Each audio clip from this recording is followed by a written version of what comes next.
Ratnapura set එකත් එක්ක annual trip එක යන්න උදෙන්ම මම පිටත් වුණා. මුලින්ම මම රත්නපුර පතිරණ සර්ගේ ගෙදරට ආවේ.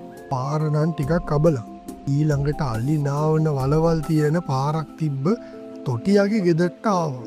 පාරවල් අබලන් වුණාට ආණ්ඩුවේ වැඩන යටින් යනවා කියලා තමයි මුන් දෙන්නම් මට කිව්වේ. බලංගොඩ ඉඳලා බඹරකන්ද දියඇල්ල ළඟට එන්න පැයක් විතර ගියා. FB එකේ පෝස්ට් එකක් දැකලා තිනවද දිව්‍ය ලෝකෙට යන පාර කියලා. අන්න එතන ඉඳන් දියඇල්ල ළඟටම එන පාර දැන්න හොඳටම හොඳයි. අපි කට්ටිය දියඇල්ල පේන දුරට එද්දි හොඳටම මීදුම. වටපිටාවත් එච්චර පෙනුන්නේ නැහැ. හැබැයි මීදුම හින්දා ෆයිනස් කැලේ අමුතු භයානක හොල්මන් ගතියක් තමයි පෙනුනේ. එක පාරම හොල්මනක් පාරට පණී. එහෙම නැත්තම් වෘකේක් පාරට පණී වගේ භයානක ගතියක් තමයි දෙනුනේ. මීදුමාස්සෙන් අපි නවතින ලොකේෂන් එකට ආවා. වයිල්ඩිකෝ ග්ලෑම්පින් බඹරකන්ද තමයි මේකේ නම. ග්ලෑම්පින් කිව්වම අපි දන්නවනේ ලක්ෂරි 10 තියෙන්න කියලා. තේවත්තක් එක්ක ලස්සන කූල් ඒරියා එක තමයි මේ ලොකේෂන් එක තිබ්බේ.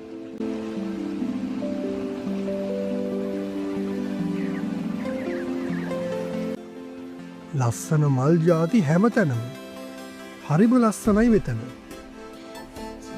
කොහොමද ඈතින් බඹරකන්ද දියඇල්ල පේන වීව් එක. හැබැයි ඉතින් මෙතනට ලොකුවට මොබයිල් සිග්නල් එහෙම තිබ්බේ නැති හින්දා බාහිර පරිසරයෙන් මිදිලා දුර ඈත බලාගෙන කෝපි එකක් බොනවා කියන්නේ වෙනම ෆීලිං එකක්. ඒ මානසික නිදහසට නිකම්ම ඇබ්බැහි වෙනවා.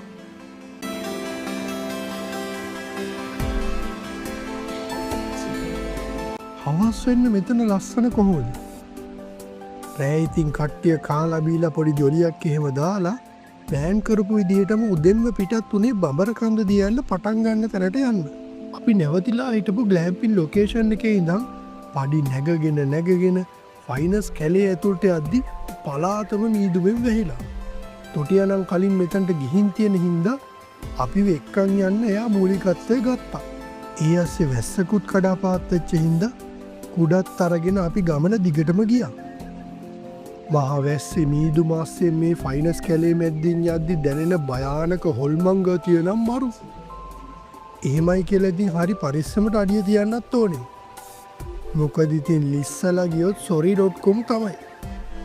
පහලට බැහැගෙන ඇවිල්ලා අපි අන්තිමට බඹරකන්ද දියඇල්ල මුදුනේ තියෙන පුංචි දියඇල්ල පේන දුරටම ආවා.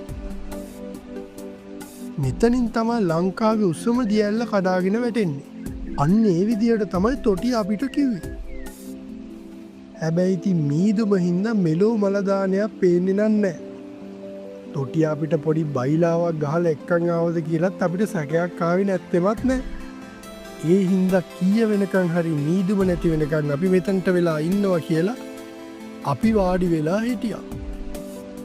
කොමින් හරි පැයක් විතර යද්දි ටික මීදුම අඩු වෙලා මාර ලස්සන වීව් එකක් පේන්න ආවා. මෙතන නම් සුපිරි හොඳේ මාර ලස්සනට වටපිටාව පේනවා.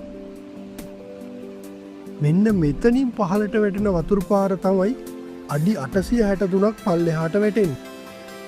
මීදුම පොඩ්ඩක්වත් නැති වුණාම මෙතන ලස්සන කොහොමද? ඒක වචනෙන් නම් විස්තර කරන්න අමාරුයි. පයින් ඇවිල්ලා මහන්සිත් එක්ක හින්දා මෙතනින් නෑවේ නැත්තම් වැඩකුත් නෑ. මං ඉතින් හොඳට නාගත්තා. ඇත්තටම කිව්වොත් මේක තමා මං ජීවිතේ නාපු සීතලම වතුර ටික. ඊළඟට මං ආයේ බඹරකන්ද දියඇල්ල උඩ තියෙන view point එකට. මේ තැන ගැන නම් කිව්වොත් මේක සෑහෙන රිස්කි හොඳේ. පේනවද දියඇල්ල පහළට වැටෙන ලස්සන.